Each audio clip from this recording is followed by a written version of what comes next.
आज हम बात करने वाले हैं महेंद्र सिंह धोनी की कि कैसे बन गए वनडे क्रिकेट में सबसे बड़े चेज मास्टर।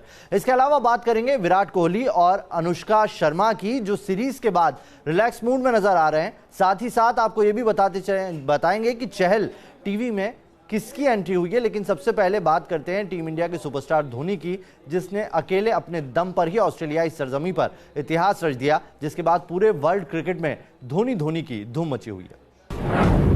धोनी की धूम, वर्ल्ड कप से पहले बल्ले की गूंज, पहले ऑस्ट्रेलिया में दिखाया ट्रेलर, अब न्यूजीलैंड में दिखेगा टेरर। महेंद्र सिंह धोनी ने ऑस्ट्रेलिया के खिलाफ खत्म हुई सीरीज के 3 मैचों में 193 की दमदार औसत के साथ 193 रन बनाए। सीरीज में धोनी ने 3 अर्धशतक भी लगाए। सीरीज में शानदार बल्लेबाजी की वजह से Dhoni man of the series बने। धोनी ने सिडनी वनडे में 96 गेंदों में 51 रन की पारी खेली थी। धोनी ने एडिलेड वनडे में 54 गेंदों पर 55 रन की नाबाद पारी खेली। मेलबर्न वनडे में धोनी ने 114 गेंदों का सामना करते हुए नाबाद 87 रनों की पारी खेली।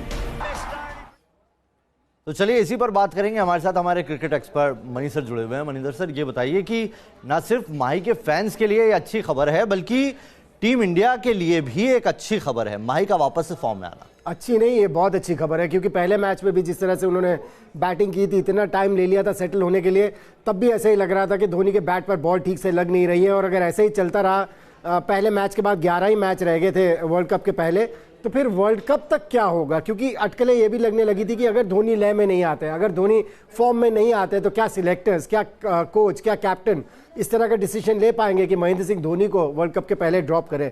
लेकिन अब वो अटकलें मेरे ख्याल से बंद हो जाएंगी। जिस तरह से उन्होंने बैटिंग की है, तीनों मैचेस में उन्होंने 50s लगाए, और जो बाकी आखिरी 2 वनडेज थे, दूसरा और तीसरा, उसमें तो जीत भी दिलाई। और जिस तरह से मैचेस को फिनिश किया करते थे, कुछ वैसे ही मैचेस को उन्होंने फिनिश भी किया, जिससे कि राहत मिली होगी कैप्टन और कोच दोनों को, और महेंद्र सिंह धोनी को भी। क्योंकि देखें, जितने भी बड़े प्लेयर आप क्यों ना हो, आपके ऊपर दबाव तो आता ही है जब आपके बैट से रन्स ना निकल रहे हो। रन्स निकलना एक अलग बात है, बैट पर बॉल ठीक से लग भी नहीं रही थी, अगर पिछला पूरा साल निकाल के देख ले। लेकिन ऐसा लग रहा है महेंद्र सिंह धोनी ने बहुत मेहनत की है। उन्हें पता है कि उनकी क्या रेपुटेशन है, उन्हें पता है कि कैप्टन और कोच उनसे क्या एक्सपेक्ट करते हैं, और उन्हें पता है कि हिंदुस्तान की जनता, हिंदुस्तान में जो उनके फैंस हैं, उनसे क्या एक्सपेक्ट करते हैं। और ऐसा लग रहा है जो बीच में टाइम ऑफ मिला है, उन्होंने बहुत मेहनत की है, जो रंग लाई है। चलिए, तो वाकई महेंद्र सिंह धोनी के इस तरीके से फॉर्म में आने से एक बहुत बड़ी टेंशन खत्म हुई। वैसे महेंद्र सिंह धोनी की बल्लेबाजी से हर कोई वाकिफ है। वनडे क्रिकेट में चेस करते हुए धोनी और भी ज्यादा खतरनाक और घातक बन जाते हैं। चेस करते हुए धोनी का कोई मुकाबला नहीं। ऐसे में धोनी वर्ल्ड क्रिकेट के सबसे बड़े चेस मास्टर बन गए। आखिर कैसे धोनी बन गए क्रिकेट के सबसे बड़े सुपरस्टार, उसी पर एक रिपोर्ट दिखाते हैं। धोनी वनडे क्रिकेट में चेस करते हुए 48 बार नॉट आउट रहे, जिसमें से भारतीय टीम को 46 मैचों में जीत मिली। सिर्फ इतना ही नहीं, वनडे में चेस करते हुए धोनी का औसत 103.7 का रहा। तो मनीष सर, जिस तरीके से चेज मास्टर सबसे बने हैं धोनी, और अब वो फॉर्म में भी आ गए हैं, लगता नहीं कि अगली सीरीज पे जो विरोधी हैं वो अपनी स्ट्रेटेजी चेंज कर रहे होंगे धोनी के इस फॉर्म को देखकर? देखिए, फर्क तो पड़ता ही है, क्योंकि महेंद्र सिंह धोनी जब लय में आते हैं, हमने देखा है कि वो किस तरह के रिजल्ट्स देते हैं इंडियन टीम को। और चेज मास्टर ये शुरू से ही इनको सबसे बड़ा चेजर इसीलिए कहा जाता था, क्योंकि इनका अगर आप रिकॉर्ड निकाल के देख लीजिए, इन्होंने बहुत मैचेस जिताए हैं चेस करते हुए डिफिकल्ट सिचुएशन से।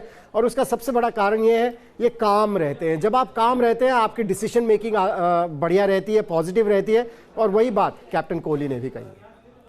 तो चलिए, ये बात धोनी में है और यही बात विराट कोहली में भी दिखाई पड़ती है। और जिस तरीके से आपको नहीं लगता धोनी का फॉर्म देखकर अब उनकी जो अगली सीरीज है, न्यूजीलैंड के लोग, पहले तो कोहली से उन्हें 2-4 होना था, अब उनके सामने धोनी भी खड़े हैं।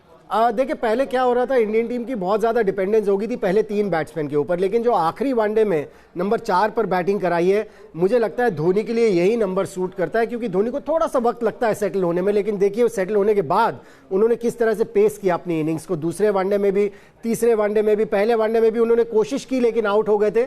4 नंबर मुझे लगता है कि बिल्कुल सेट बैठता है धोनी के लिए। और ये बात अब मुझे कैप्टन को के मन में भी कंफर्म हो जानी चाहिए, जो कहते थे कि नहीं, उनको 5 या 6 पर ही खिलाएंगे।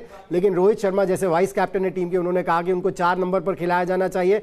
और मुझे भी पिछले 1-1.5 साल से लग रहा है कि उनको अगर आप 4 नंबर पर खिलाएंगे, वो ज़्यादा रिजल्ट्स लेके देंगे।